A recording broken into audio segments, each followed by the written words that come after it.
اور حدیثوں میں ہے کہ جب رات کو سونے کے لیے حضور لیٹتے تھے کیا کرتے تھے؟ سن رہے ہیں؟ سو رہے ہیں آپ لوگ؟ سونا نہیں یہاں،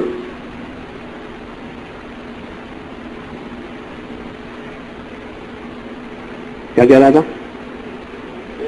ہاں، جب سونے کے لیے آپ رات کو لیٹتے تھے تو دیکھو کیا دھیان ہے اور ہمیں کیا سکھایا ہے، اللہ کے احسان ماننے کا طریقہ، اس کے حکم پورا کرنے کا مزاج،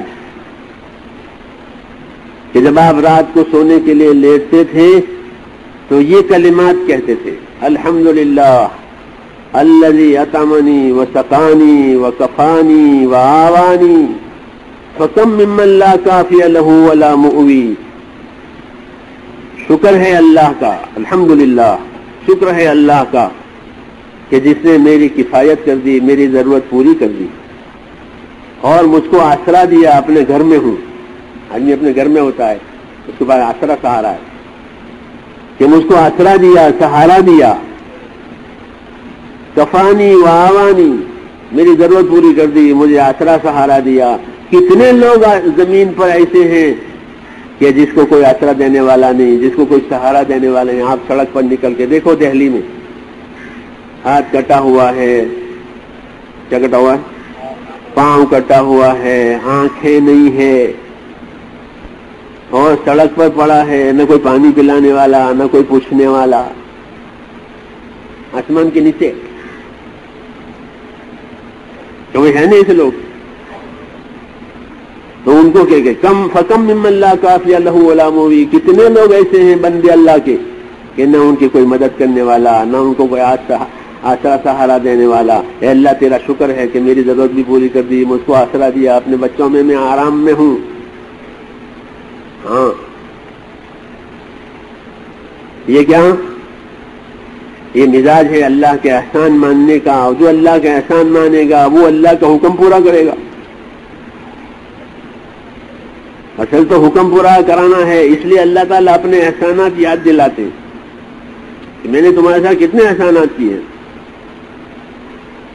ہاں، آنکھیں چلی جاتی ہیں، آدمی لاچار ہو جاتا ہے. کیوں بھائی؟ ہاں، محتاج ہے. اس لیے میرے دوستو ہمارا مزاج حکم والا بنے. اس کا آسان راستہ کہ اللہ تعالیٰ کے احسانات کو سوچے، اس کی قدرت کو دیکھے کہ اللہ نے اپنی قدرت سے مجھ پر کتنے احسانات کیے ہیں. کہ ایک ایک نعمت ایسی ہے کہ کروڑوں روپیہ دے کر بھی حاصل نہیں ہو سکتی. اگر آنکھیں چلی گئی ہیں تو کروڑوں روپے خرچ کرو وہ نہیں ملے گی. مل سکتی ہے؟ نہیں مل سکتی. اور ایک تندرستی، تو سب اردو والی مثل مشہور کہ ایک تندرستی 1000 نعمت.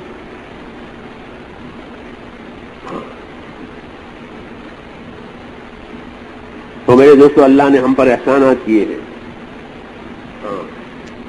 پیدا کر کے ویسے نہیں چھوڑ دیا، بلکہ مسلسل اللہ تعالیٰ کے احسانات اور اس کی نعمتیں ہماری طرف متوجہ ہے. متوجہ ہیں، زندگی دے رہے ہیں. روز روز روز آدمی اٹھتا ہے تو ان احسانات کا کیا جواب ہے ہماری طرف؟ تو میرے دوستوں ان احسانات کا جواب یہ ہے کہ ہمارا تعلق احسان کرنے والے کے ساتھ صحیح ہو جائے. یہ پہلا حق ہے کہ ہمارے ساتھ احسان کیا ہے. کس نے؟ کہ اللہ نے. تو پھر اللہ سے اپنا تعلق صحیح کرو، کیونکہ تمہیں مر کے بھی اللہ کے پاس جانا ہے. کہاں جائے گا؟ اللہ کے پاس جائے گا، اللہ کے سامنے کھڑا ہوگا. تو اس نے دنیا میں احسان کیے ہیں اور موت کے بعد وہاں حاضری ہے، پیشی ہے وہاں پر. اور موت کا کچھ پتہ نہیں ہے. کیوں بھائی؟ روز کتنا ویزا ملتا ہے؟ ایک دن کا. کتنا؟ 1 دن کا ویزا روز. آج ہے، پتہ نہیں کل ہے کہ نہیں. کیوں بھائی کل ہو کہ نہیں جانتے، اس میں سے کون کل ہوگا کون نہیں ہوگا. 1 ہی دن کا ویزا ہے اور وہ بھی شام کو کینسل ہو سکتا ہے. کیا ہو سکتا ہے؟ شام کو کینسل بھی ہو سکتا ہے. ہاں اللہم بسمک اموت و احیا سنت ہے نا. اللہم بسمک اموت و احیا جب سوئے گا نا تو یوں کہے گا مسلمان اللہم بسمک اموت و احیا، اے اللہ تیرے نام پر مرتا ہوں تیرے نام پر جیتا ہوں. تو یہ ویزا کینسل بھی ہو سکتا ہے. ہاں آج کا ملا ہے اس لیے کہہ رہا ہے کہ مر بھی سکتا ہوں رات کو اور زندہ بھی رہ سکتا ہوں، صبح اٹھ بھی سکتا ہوں، کچھ خبر نہیں ہے، ویزا کینسل ہو سکتا ہے. ہاں اس کو سمجھنا چاہیے میرے دوستوں، یہ کوئی دل لگی کی بات نہیں ہے. ہاں زندگی بہت قیمتی ہے، اس لیے بھی قیمتی ہے کہ اللہ کے مسلسل احسانات ہو رہے ہیں ہمارے اوپر. جو قرآن شریف گنواتا ہے احسان، واذکروا نعمت اللہ علیکم، تم اللہ کے احسانات کو سوچو. تو اللہ تعالیٰ کے ہمارے اوپر احسانات ہیں بہت. سب سے بڑا احسان جو ہے وہ ایمان کی نعمت کا ہے. کس کا؟ ایمان کی نعمت اللہ نے ہم کو عطا فرمائی ہے، جس کی مسلمان کو قدر نہیں ہے. آج 4 پیسے کی قدر ہے، ایمان کی قدر نہیں ہے. اور اس کا ایمان تو آسمان زمین سے زیادہ وزنی ہے. ہاں کہ ایمان والا اگر اپنے ایمان کی موت مرتا ہے تو اللہ تعالیٰ پوری دنیا سے 10 گنا بڑی جنت ہمیشہ کے لیے دیں گے. ہمیشہ کے لیے، 4 روز کے لیے نہیں، ہمیشہ کے لیے دیں گے، خالص اس کے ایمان کی وجہ سے. تو یہ ایمان بڑی نعمت ہے. ایمان کی مہنین، ایمان کے تقاضے پر عمل کرنا، یہ تبلیغ.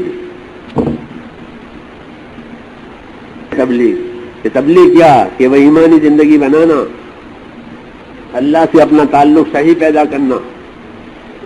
اللہ سے تعلق صحیح پیدا کرنے کا مطلب یہ ہوتا ہے صاف سیدھی زبان میں کہ ہمارا یقین اللہ کی ذات پر آوے، کہ ہمارا کام بنانے والا، ہمیں جلانے والا، ہمیں موت دینے والا، ہماری حاجتیں پوری کرنے بن جائیں گے. جب اللہ ناراض ہوں گے حالات بگڑ جائیں گے. یہ قاعدہ ہے. ہاں کہ جب اللہ ناراض ہوں گے حالت بگڑیں گے. تاجر ہو کر، حاکم ہو کر، مالدار ہو کر، زمیندار ہو کر، سب ہو جاؤ، لیکن اللہ اوپر سے ناراض ہے کہ حالت بگڑیں گے. فلما آسفونا انتقمنا منہم، جب انہوں نے ہم کو غصہ دلایا تب ہم نے ان سے بدلہ لیا. اللہ کہہ رہے ہیں انہوں نے ہمیں ناراض کیا، انہوں نے ہمیں غصہ دلایا، پھر ہم نے ان سے بدلہ لیا. ہاں اس لیے حضور صلی اللہ علیہ وسلم نے مدینہ جا کر ساری دنیا کی انسانیت کو یہ پیغام دیا کہ من اصلح ما بینہ وبین اللہ اصلح اللہ ما بینہ وبین خلقہ، کہ جو لوگ اپنا اور خدا کا معاملہ صحیح کریں گے تو اللہ ان کا اور مخلوق کا معاملہ صحیح کر دیں گے. سیدھی بات، کتنی آسان بات ہے کہ بھائی غریب اپنا معاملہ خدا سے صحیح کر سکتا ہے، مالدار اپنا معاملہ خدا سے صحیح کر سکتا ہے. اور خدا سے معاملہ صحیح کرنے کا کیا مطلب ہے کہ اللہ کو ایک مان کر، اپنا کام بنانے والا مان کر اپنے آپ کو خدا کا بندہ بناؤ. اپنی آزادی ختم کرو. کیا ختم کرو؟ آزاد ہو گئے جان مال خرچ کرنے میں، جہاں چاہیں خرچ کریں، جو چاہیں کریں. کیسا نہیں؟ پابندی اپنے آپ کے اپنے اندر پابندی لاؤ. کسی کی پابندی لاؤ کہ حکموں کی پابندی لاؤ. یقین صحیح بنے، عمل صحیح بنے، یہ اللہ سے تعلق صحیح کرنے کا راستہ ہے. ایمان یقین صحیح بنے اور عمل صحیح بنے کہ یہ اللہ سے تعلق صحیح کرنے کی بات ہو گئی کہ آدمی نے اپنا ایمان صحیح بنایا، اپنا عمل صحیح بنایا. عمل صحیح بنانے کا مطلب یہ کہ حضور صلی اللہ علیہ وسلم کے طریقے پر اپنی جان مال استعمال کرے. یہ عمل صحیح ہوا. زمانے کے ماحول، زمانے کے رواج کے حساب سے نہیں، اللہ کے نبی صلی اللہ علیہ وسلم کے طریقے سے اپنی جان مال کا استعمال، کہ یہ معاملہ صحیح ہوا. تو حق تعالی شانہ کیا دیں گے؟ تو فرمایا من عمل صالحا من ذکر او انثى وهو مؤمن فلنحيينه حیاتا طیبہ، کہ جو ایمان بنا کر، عمل بنا کر، اخلاص کے ساتھ زندگی گزارے، تو ایسے لوگوں کو اللہ تعالیٰ دنیا میں جینے کے لیے صاف ستھری زندگی دیں گے. ان کی زندگی کیسی ہوگی؟ صاف ستھری، صاف. ان کے دلوں میں غلط یقین نہیں ہوگا، ان کے اندر غلط جذبے نہیں ہوں گے، ان کے اندر آپس میں الفتیں اور محبتیں ہوگی، ان کے دلوں میں چین ہوگا، ان کے اسباب میں برکت ہوگی، ان کی دعاؤں میں قبولیت ہوگی. یہ سارے انعامات پاک صاف زندگی کے ہیں جو اللہ تعالیٰ دینے والے ہیں ایمان عمل پر. ہاں، اگر اللہ نہیں دیں گے تو یہ کچھ نہیں ہوگا. اس کا یقین کریں کہ ہمیں دنیا کے اسباب ہمارا کام نہیں بنا رہے ہیں، ہمارا کام کون بنا رہا ہے؟ اللہ بنا رہے ہیں. اسباب تو میرے دوستوں قدرت کو ظاہر کرتے ہیں. اسباب کیا کرتے ہیں؟ قدرت ظاہر کرتے ہیں. مظاہر قدرت کہتے ہیں اس کو. کہ اسباب تو قدرت ظاہر کرنے کے لیے ہے کہ زمین پر پانی برسا، اب زمین اگاوے گی. زمین نہیں اگاتی، زمین تو قدرت ظاہر کرتی ہے کہ ہاں اللہ نے اب پانی برسایا، اب حیات آ گئی. ہاں، دنیا کے جتنے اسباب ہیں وہ قدرت ظاہر ہونے کے لیے کہ دیکھو اللہ کی قدرت سے یہ ہوا، دیکھو اللہ کی قدرت سے یہ ہوا. یہ نہیں کہ وہی اسباب ہمیں پالیں گے دنیا میں. جب یہ یقین خراب ہوتا ہے کہ ہم کو اسباب پالتے ہیں تو آدمی اللہ کو بھول جاتا ہے.